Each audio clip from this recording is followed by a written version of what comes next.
صحابہ کی نماز کیا تھی؟ فرماتے ہیں کہ جب حضور سلام پھیریں گے، دیکھو نا امام سلام پھیرے تو مقتدی بھی دائیں طرف سلام پھیرتا ہے نا، حضور سلام پھیر رہے ہیں، دائیں طرف بیٹھے صحابہ حضور کے چہرے کو دیکھ رہے ہیں۔ یہ تھی صحابہ کی نماز۔ اور ایک روایت میں آتا ہے صحابہ فرماتے ہیں وہ نماز جو سری نمازیں ظہر عصر جن میں بلند آواز سے قرات نہیں کی جاتی، صحابہ فرماتے ہیں ہم نماز میں رسول اللہ صلی اللہ علیہ وسلم کی مبارک داڑھی شریف کی حرکت سے یہ محسوس کر لیا کرتے تھے کہ رسول اللہ قرات فرما رہے ہیں۔ اور یہ صحابہ کی نماز تھی بھائی۔ اچھا یہاں میں مسئلہ سمجھانے لگا ہوں، جو صحابہ نماز میں بھی حضور کی زیارت کرتے تھے، بھلا ان کو یہ گوارا ہوگا بھی تاخیر سے ملاقات ہو؟ ابو فاطمہ جلدی سے ملنا ہے یا تاخیر کے ساتھ قیامت کے دن؟ عرض کی نہیں یا رسول اللہ فٹافٹ میں نے تو ملاقات کرنی ہے۔ میرے آقا نے فرمایا اچھا ایک وظیفہ بتاتا ہوں۔ پیر مریدوں کو وظیفے بتاتے ہیں، آج میں وہ وظیفہ ذکر کرنے لگا ہوں جو پیروں کا بھی پیر ہے۔ اور یہ وظیفہ میرے آقا نے ابو فاطمہ کے ساتھ خاص نہیں کیا، صرف صحابہ کے لیے نہیں تھا، بلکہ میرے آقا نے یہ وظیفہ قیامت تک اپنے ہر آنے والے امتی کے لیے اس کی اجازت دے دی ہے۔ وظیفہ کیا ہے؟ کرو گے وہ انشاءاللہ۔ فرمایا ابو فاطمہ جلدی ملاقات کرنا چاہتے ہو، کثرت کے ساتھ سجدے کیا کرو، تمہارا کثرت کے ساتھ سجدے کرنا قیامت کے دن تمہیں میرے قریب کر دے گا۔ سبحان اللہ۔ اچھا جی پہلی حدیث میں نے جو بیان کی تھی، حضور نے فرمایا بندہ سجدے کی حالت میں اللہ کے سب سے زیادہ قریب ہوتا ہے۔ حضور نے فرمایا کثرت سے سجدے کرو تمہیں میرا قرب مل جائے گا۔ نتیجہ کیا نکلا؟ نتیجہ یہ ہے کہ سجدہ ایک ایسی عظیم عبادت ہے کہ جس سجدے سے بندے کو رب کا قرب بھی مل جاتا ہے، رسول اللہ کا قرب بھی نصیب ہو جاتا ہے۔ سبحان اللہ سبحان اللہ۔ اگر کسی کے پیچھے چلنا ہے نا، اس کے پیچھے چلو جو تمہیں اللہ رسول کے پیچھے چلائے۔ سبحان اللہ۔ اس کے پیچھے کبھی بھی نہ چلنا جو اپنے ہی پیچھے چلائے۔ یہ اس بات کو ذرا سمجھو، ان کی اقتدا کرو، کیونکہ قرآن میں بھی ہے نا وَاتَّبِعْ سَبِيلَ مَنْ أَنَابَ إِلَيَّ، تم ان لوگوں کی اتباع کرو جو اللہ اور اس کے رسول کے پیچھے چلتے ہیں۔ سبحان اللہ۔ ان کے پیچھے پیچھے چلو، یہ ہے صراط مستقیم، یہ لوگ تمہیں اللہ اور اس کے رسول تک پہنچائیں گے۔ بے شک۔ اور یہاں پر ایک بات بڑی قابل غور ہے، بڑی توجہ طلب ہے۔ مائی رابعہ بشری گھر میں نماز پڑھ رہی تھی، چور آ گیا گھر میں۔ گمان یہ تھا بڑی پیرنی ہے، بڑا مال متاع ہاتھ لگے گا۔ آج کل ہم نے بھی سوچ رکھا ہے نا، ہمارا بھی یہی خیال ہے جس کی کافی بڑی ساری لمبی چوڑی گاڑی ہو نا، وہ واہ پہنچی ہوئی سرکار ہوتی ہے تو بہت بڑا پیر ہوتا ہے تو بڑی ولایت ہوتی ہے۔ آج کل تو ولایت گاڑیوں میں ہے نا جی، گاڑیوں میں بھی جتنا اونچا بنگلہ ہو اتنی اونچی ولایت ہوتی ہے اس کی۔ وہ چور بھی یہی گمان کر کے آیا تھا کہ بہت بڑی پیرنی ہے، بڑا مال متاع ہاتھ آئے گا۔ گھر آیا، کہیں پہ مصلی ہے، کھجور کی چٹائی ہے، کہیں پہ لوٹا ہے، بس کچھ بھی نہیں ملا۔ تھک ہار کے جانے لگا نا، مائی رابعہ بصری کی نماز بھی مکمل ہوگی۔ سبحان اللہ۔ اور فرمایا کچھ ملا بھی ہے؟ اور وہ غصے سے بولا میں نے سمجھا بہت کچھ ہوگا، تو مجھ سے بھی گئی گزری ہے۔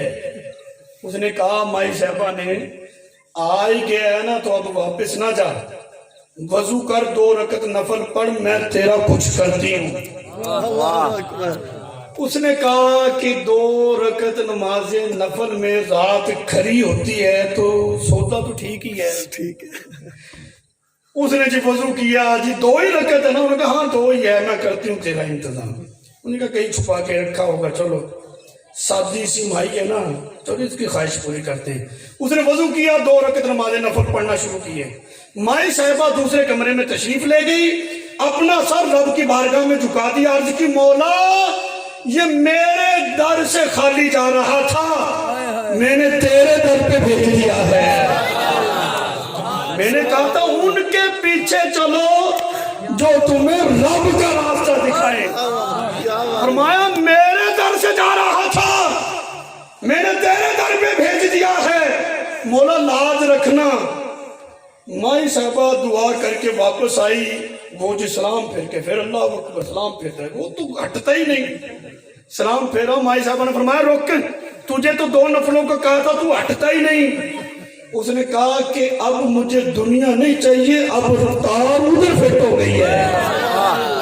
سبحان اللہ. اگر کسی کی اقتدا کرنی ہے, کسی کے پیچھے چلنا ہے, آیا تھا چور لیکن جا رہا ہے وقت کا قدر بن کے.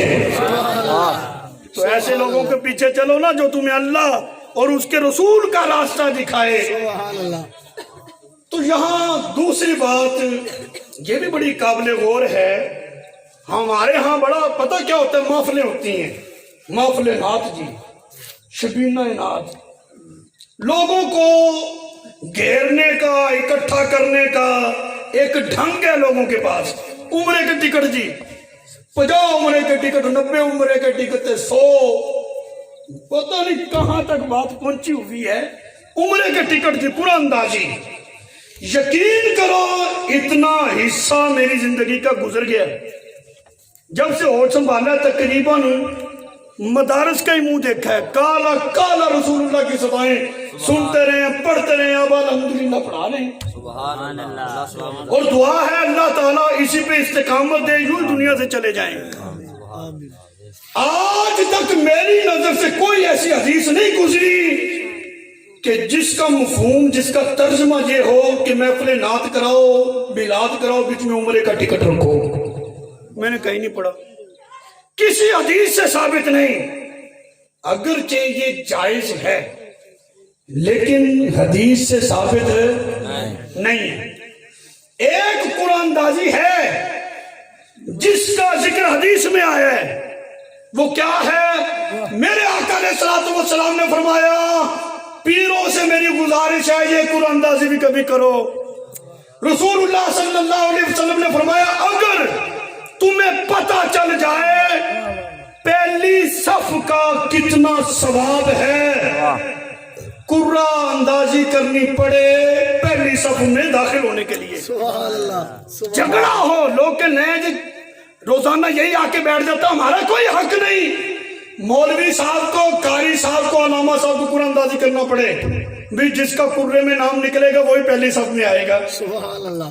یہ ہے قرآن اندازی. نمبر 2, میرے آقا علیہ الصلوۃ والسلام اپنی ازواج میں بڑا عدل اور انصاف کرتے تھے.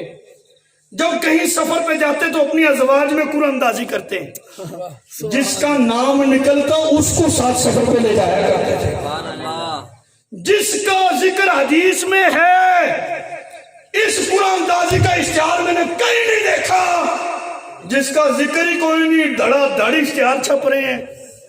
اور میں کہتا ہوں دین والوں کے پیچھے چلو, انشاءاللہ یہ اللہ رسول کے راستے پہ تمہیں لگا دیں گے.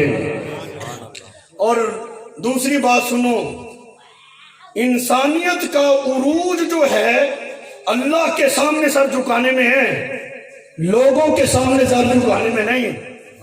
فلاں صاحب, مار صاحب, وڈیرا صاحب, پٹی صاحب, لینا صاحب, دینا صاحب, کیا طریقہ ہے؟ اور لوگوں کے سامنے نہ جھکا کرو, جھکنا ہے تو رب کے سامنے جھکا کرو نا. اللہ عزت عطا فرمائے گا, عزت یہاں سے ملتی ہے. اب آپ نے تھوڑی سی توجہ کرنی ہے, میں بہت قریب آپ کو لے آیا ہوں.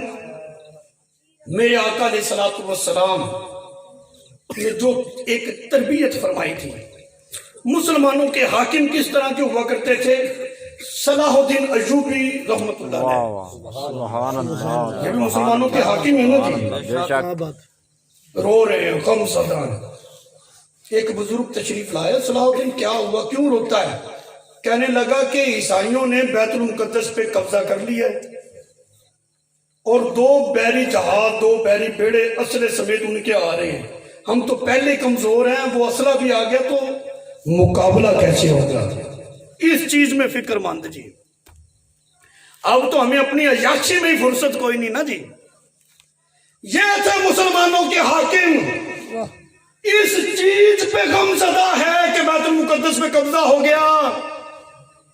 مسلمان پہلے کمزور ہیں، ان کا اسلحہ مزید آ رہا ہے۔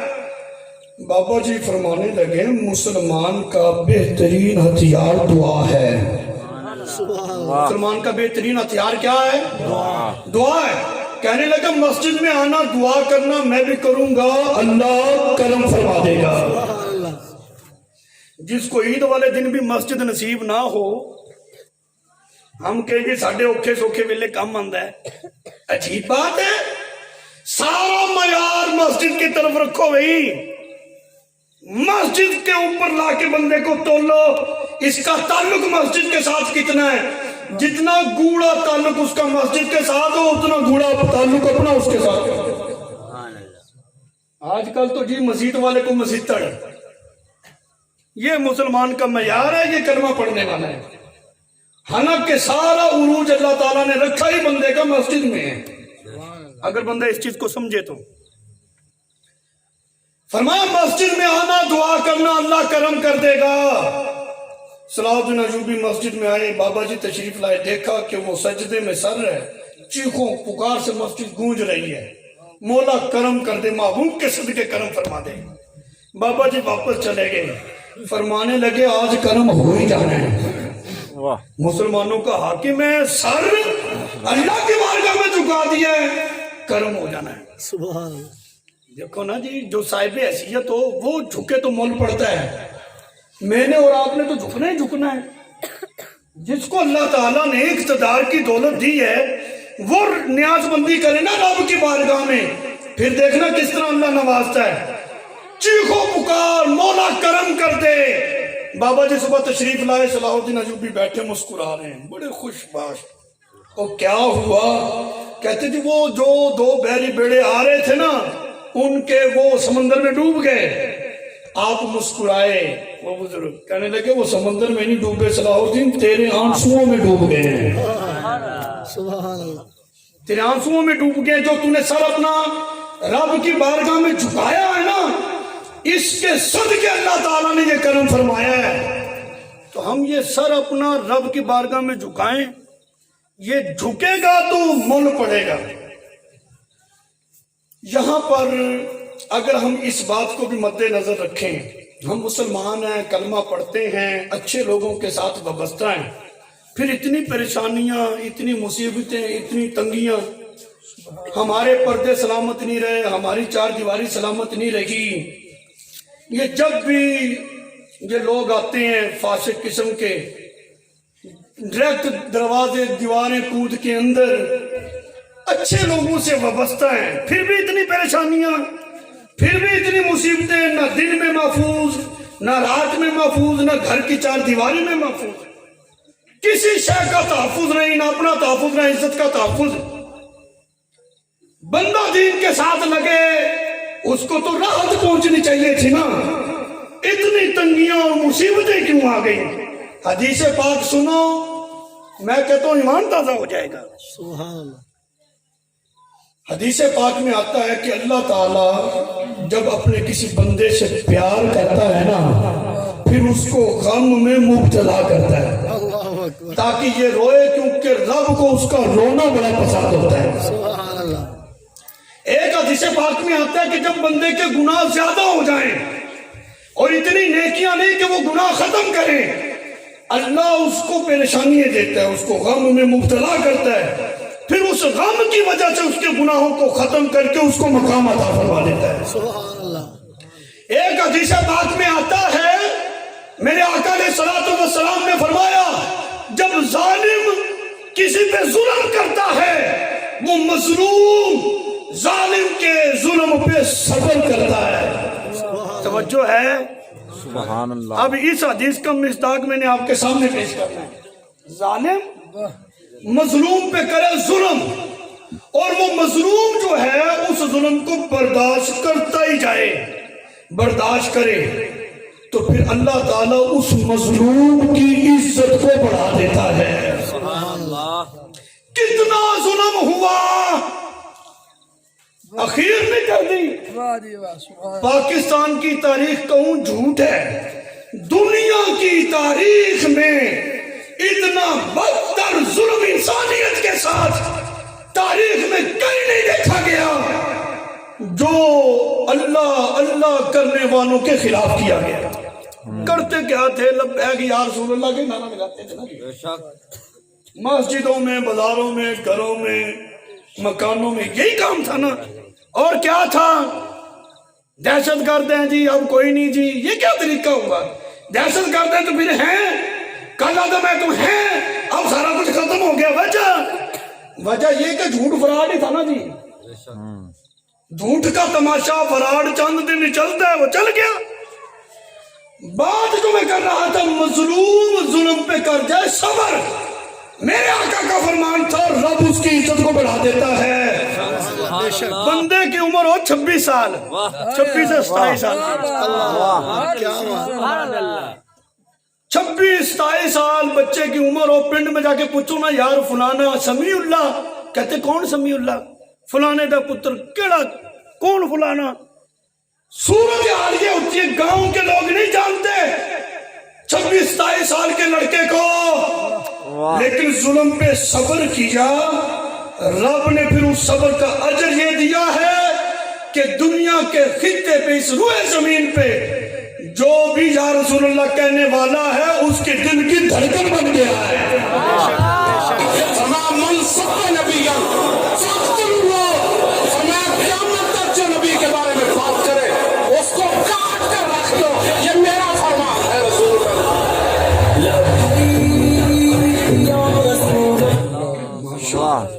بات یہ ہے، اگر اپنا عروج چاہتے ہو، اپنے مقصد حیات کو پورا کرنا چاہتے ہو، اللہ کی بارگاہ میں آ جاؤ، اللہ کے سامنے سر جھکاؤ، یہ چودھری کلچر سے باہر نکلو، پنڈ دار، نمبردار، فلانا دار، دھمکانا دار، کچھ بھی نہیں۔ اسے کہا میں رب کا بندہ ہوں، سر رب کے سامنے جھکے گا، بس۔ رزق دینے والی رب کی ذات ہے، بے شک۔ ہاں، میرے آقا علیہ الصلوۃ والسلام نے صحابہ کی تربیت بڑی ٹائٹ کی تھی، اور ہمارے اسلاف نے کام یہی نہیں کیا تسبیح پکڑ کے گورے میں بڑھ کے تو دروازہ بند کر لیا، اللہ ہی اللہ، اللہ ہی اللہ۔ اور بھی جہاں اللہ اللہ ہو وہاں پہ اللہ اللہ ہونی چاہیے، جہاں تلوار کا موقع آئے تو پھر رسول اللہ کی سنت ادا کر کے میدان میں بھی آج ہمیں یہی سنت سکھائی گئی ہے، کھانے کے ساتھ میٹھا سنت ہے۔ میں نے کہا سنتوں کے پرچار کرنے والوں، صرف یہی تک حضور کی سنتیں ہیں، تلوار کا ذکر کیوں نہیں کرتے؟ میرے آقا غزوات میں تلوار لے کر بھی آئے ہیں، ظالم کی آنکھوں میں آنکھیں ڈال کر اس کو للکارنا، یہ بھی میرے آقا کی سنت ہے۔ آج یہ سنتیں بیان کرتے ہو، یا رسول اللہ ختم نبوت زندہ باد، زندہ باد، زندہ باد، یا رسول اللہ، یا رسول اللہ، یا رسول اللہ، یا رسول اللہ، یا رسول اللہ، یا رسول اللہ، یا رسول اللہ،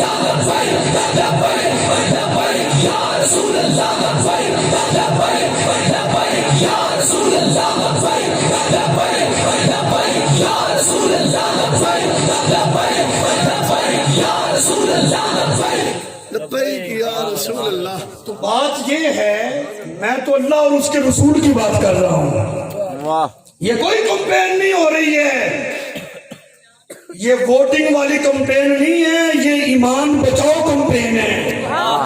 اس ممبر کا تقاضا ہے، اس ممبر کا حق ہے، آدھا دین بیان کرو، آدھا چھپا کے ساتھ لے جاؤ، یہ نہیں۔